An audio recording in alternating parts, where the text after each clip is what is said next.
Begin with the reading from the Gospel according to Matthew chapter 17, verses 1 through 9. 6 days later, Jesus took with him Peter and James and his brother John, led them up a high mountain by themselves. And he was transfigured before them. And his face shone like the sun, and his clothes became dazzling white. Suddenly there appeared to them Moses and Elijah talking with him. Then Peter said to Jesus, Lord, it is good for us to be here. If you wish, I will make 3 dwellings here, one for you, one for Moses, one for Elijah. While he was still speaking, suddenly a bright cloud overshadowed them, and from the cloud a voice said, This is my son, the beloved. With him I am well pleased. Listen to him. When the disciples heard this, they fell to the ground and were overcome by fear. Jesus came and touched them, saying, Get up and do not be afraid. When they looked up, they saw no one except Jesus himself, alone. As they were coming down the mountain, Jesus ordered them, Tell no one about the vision after the Son of Man has been raised from the dead. And then we turn to the second letter of Peter, chapter 1, verses 16 through 18. For we did not follow cleverly devised myths when we made known to you the power and coming of our Lord Jesus Christ, but we have been eyewitnesses of his majesty when that voice was conveyed to him to the holy mountain. May God bless for understanding these readings from replayed on many channels today. We've probably all seen at least an episode or two from the show called Friends. There's an episode when Ross brightens his teeth before a date he has. But the problem is he left the light on, and when she did, looked at him, it was almost like his teeth were glowing, and she was really freaked out by what she saw. Well, I think in another way, Jesus' disciples were freaked out in our reading today. He took 3 of them, Peter, James, and John, up a high mountain. And when they got up there, as we read, they went well pleased. And with that, did Moses and Elijah were gone. So I think those 3 disciples literally had a mountaintop experience with Jesus that day. But after this experience, at least with these 3 disciples, they really had a sense that Jesus was the long-awaited Messiah, in New Testament terms, Christ. And yet, just a short time later, Peter denied he even knew Jesus. And James and John were hiding out, apparently forgetting what Jesus had told them about the power and the purpose he had shown them. So how do we explain this? Well, perhaps we could say that the disciples were just very much like us. Someone called their faith a yo-yo, up and down, time and again.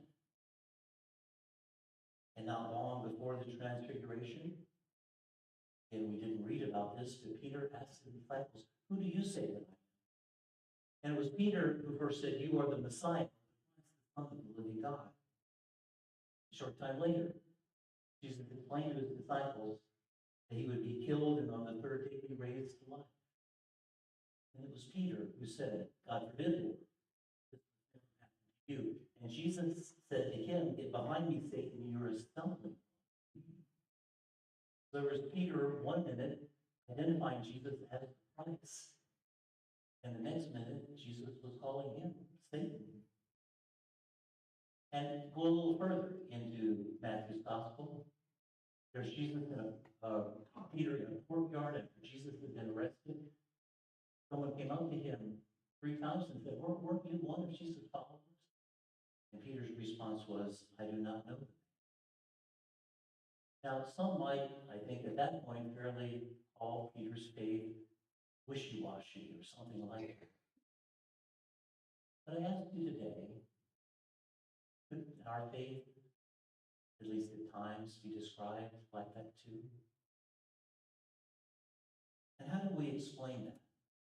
How does like Peter, who was with Jesus and had so many first-hand experiences like the transfiguration we read, having his faith waver? How do we explain our faith wavering as well?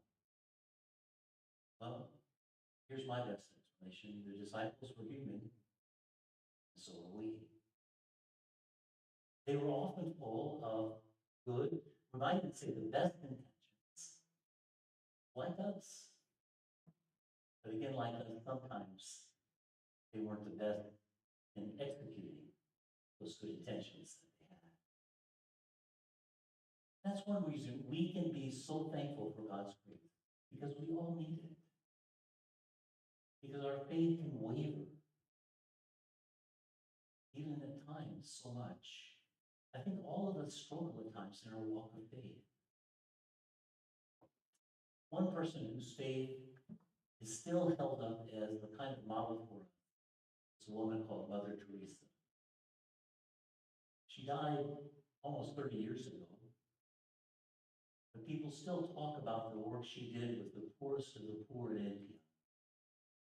And again, when people talk about who is their model for the faith, her name still often comes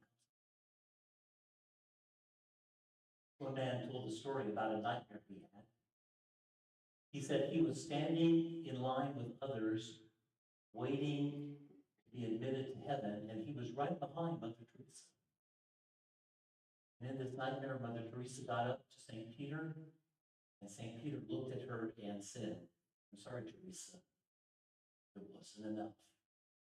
The Apostle Paul wouldn't get in. Heaven would be a mighty lonely place. And Mother Teresa struggled with her. As for me, she said, the silence and still they struggled with their faith. But that's human life. Listen to what Paul wrote in chapter 13 of his first letter to the Corinthians. For now, we then there's a success had time to talk. And then, really before the conversation began, he broke down and started to cry. And said this, "Don't you know that God does that?" And so out of our gratitude for God's grace, it's important to keep our faith alive. I think for all faith that was so fragile at times, despite all the wonderful things she did, what about the fragility of our faith? So, together for worship on Sundays, we learn together about faith, the Christian life, how we're to live. And we immerse ourselves into God's Word, that God can speak to us in that way. To keep us from losing our momentum. To keep our faith from just, in the words of a Paul Simon song, just sliding away. And I think this is especially true for all the busy people in our world today. Who get so busy, their faith kind of just becomes less important and kind of slips away. Grace is a free gift from God. But I think for all of us, our faith is somewhat fragile. And I think it's a struggle for us all, at least at times, to stay connected and to keep growing in faith. Jesus' closest disciples, they showed some real faith at times, even great faith. But in our reading today, we're reminded about how fragile their faith could be. And I think we have to say the same about ours as well. Now, I trust that all of us here today have had at least a mountaintop experience or two about faith. Times when our faith was renewed, our faith was strengthened, we were maybe even on fire. We can't always do that. We've had some times like that have helped us to strengthen faith. And the kind of experience, maybe not exactly like Peter, James, and John, it's something like that. But I think that we too would have to admit, like them, that our faith too can be fragile.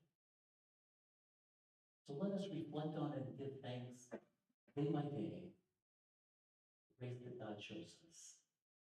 And let us also be intentional about what we need to do so that our fragile faith can be strengthened. Strengthened especially for those times of challenge that all of us, like in the first century, and still today, strengthened for those times of challenge that we all